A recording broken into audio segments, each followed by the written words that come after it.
ഇടതുപക്ഷ ജനാധിപത്യ മുന്നണിയുടെ കനത്ത തെരഞ്ഞെടുപ്പ് തോൽവിക്ക് പിന്നാലെ തനിക്ക് അഭിവാദ്യമർപ്പിച്ച് സംസ്ഥാനത്ത് വിവിധയിടങ്ങളിൽ പ്രത്യക്ഷപ്പെട്ട ബോർഡുകൾക്കെതിരെ CPM സംസ്ഥാന കമ്മിറ്റി അംഗം P. ജയരാജൻ സോഷ്യൽ മീഡിയയിൽ തന്നെ പ്രകീർത്തിച്ചും പാർട്ടി നേതൃത്വത്തിലുള്ള ചിലരെ ഇകഴ്ത്തിയുമുള്ള പ്രചാരണങ്ങൾ അവസാനിപ്പിക്കണമെന്നും അദ്ദേഹം ഫേസ്ബുക്ക് കുറിപ്പിൽ ആവശ്യപ്പെട്ടു. P. ജയരാജനെ വിളിക്കൂ, പാർട്ടിയെ രക്ഷിക്കൂ എന്നെഴുതി ബോർഡുകൾ കണ്ണൂരടക്കം സംസ്ഥാനത്തിൻ്റെ വിവിധ ഭാഗങ്ങളിൽ പ്രത്യക്ഷപ്പെട്ടിരുന്നു. അഴീക്കോട്, മട്ടന്നൂർ, തളിപ്പറമ്പ് തുടങ്ങി വിവിധയിടങ്ങളിലാണ് ഈ വാചകമുള്ള ബോർഡുകൾ പ്രത്യക്ഷപ്പെട്ടത്. CPMൻ്റെ കനത്ത തോൽവിക്കു പിന്നാലെ സംസ്ഥാന സെക്രട്ടറി MV ഗോവിന്ദനെയും ജില്ലാ സെക്രട്ടറി KK രാഗേഷിനെയും മാറ്റണമെന്ന് അണികൾക്കിടയിൽ നിന്ന് തന്നെ മുറവിളി ഉയർന്നിരുന്നു.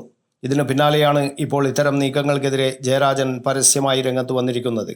നിയമസഭാ തെരഞ്ഞെടുപ്പ് ഫലത്തെക്കുറിച്ച് അതീവ ഗൗരവമായ പരിശോധന നടത്തേണ്ടതുണ്ടെന്ന് പാർട്ടി നേതൃത്വം വ്യക്തമാക്കിയിട്ടുമുണ്ട്. അതിൻ്റെ തുടർച്ചയായി തിരുത്തൽ നടപടികളും വരും. എന്നാൽ അത്തരമൊരു പരിശോധനയ്ക്കും തിരുത്തലിനും സഹായകരമല്ലാത്ത നിലപാടാണ് ചിലർ കൈക്കൊള്ളുന്നതെന്ന് അദ്ദേഹം പറഞ്ഞു. പരാജയത്തിൻ്റെ കാരണക്കാരാരാണെന്ന് അവർ കണക്കാക്കുന്ന ചില പാർട്ടി നേതാക്കളെ ലക്ഷ്യം വെച്ച് പരസ്യ വിമർശനവും നടത്തുന്നുണ്ട്.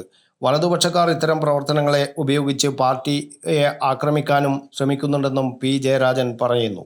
ഇത്തരമൊരു സാഹചര്യത്തിൽ സോഷ്യൽ മീഡിയയിലൂടെയുള്ള തുറന്ന ചർച്ചകൾ ഒഴിവാക്കണമെന്നും അഭിപ്രായങ്ങളും വിമർശനങ്ങളും പാർട്ടി നേതൃത്വത്തെ അറിയിക്കണമെന്നും P. ജയരാജൻ ഫേസ്ബുക്ക് കുറിപ്പിലൂടെ അഭ്യർത്ഥിച്ചു. News bureau, Kannur media.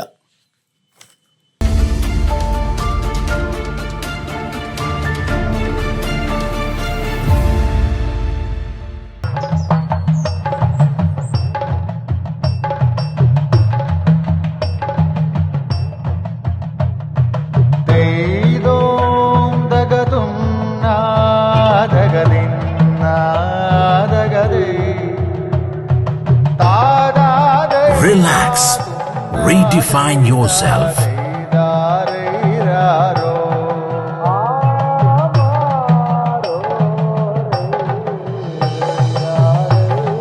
Green Planet Hotel, near Kannur Airport, Mattannur.